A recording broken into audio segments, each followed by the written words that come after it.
આજે બનાવીશું પનીરની રેસીપી. તો સૌ પ્રથમ એક કડાઈમાં આપણે તેલ એડ કરીશું. એમાં પનીર એડ કરી દઈશું. પનીરના આપણે તમારે જેવા ટુકડા રાખવા હોય એવા રાખી અને એમાં આપણે 2 મિનિટ માટે સાતળવાના છે અને પછી એક ડીશમાં કાઢી નાખવાના છે.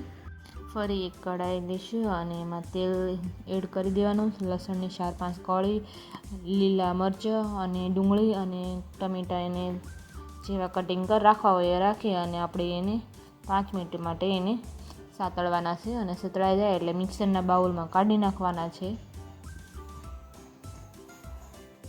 અને મિક્સરમાં પીસી લેવાના છે. અને ફરી આપણે એક કડાઈ રાખવાની છે, એમાં તજપત્તા ને લવિંગ એ બધા મસાલા એડ કરી અને આપણે મિક્સરમાં જે પીસ્યું તો એ પેસ્ટ એડ કરી દેવાની છે અને એને 2 મિનિટ માટે એને સાતળવાની છે. તળાઈ જાય એટલે આપણે એમાં હળદર, મરચું, ધાણા જીરું ને એડ કરીને આપણે એને મિક્સ કરી દઈશું. અને મિક્સ થઈ ગયું છે તો અમે એમાં ગરમ મસાલો નાખી દઈશું.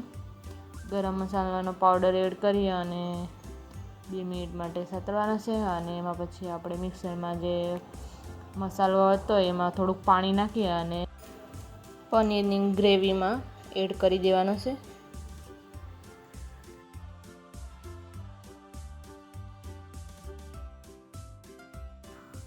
અને મીઠું એડ કરી દેવાનું છે ટેસ્ટ પ્રમાણે અને એને પછી આપણે બરાબર મિક્સ કરી અને પછી પનીર એડ કરી દેવાનું છે અને પનીર એડ કરી અને એને મિક્સ કરવાનું છે. બરાબર મિક્સ થઈ જાય અને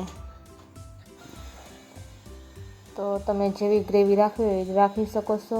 અને ઉપરથી કોથમરી નાખી અને તૈયાર છે પનીરનું શાક. સર્વ કરશું તો તૈયાર છે પનીરનું શાક. જો વિડીયો ગમે તો લાઈક કરજો, શેર કરજો અને સબસ્ક્રાઈબ કરજો.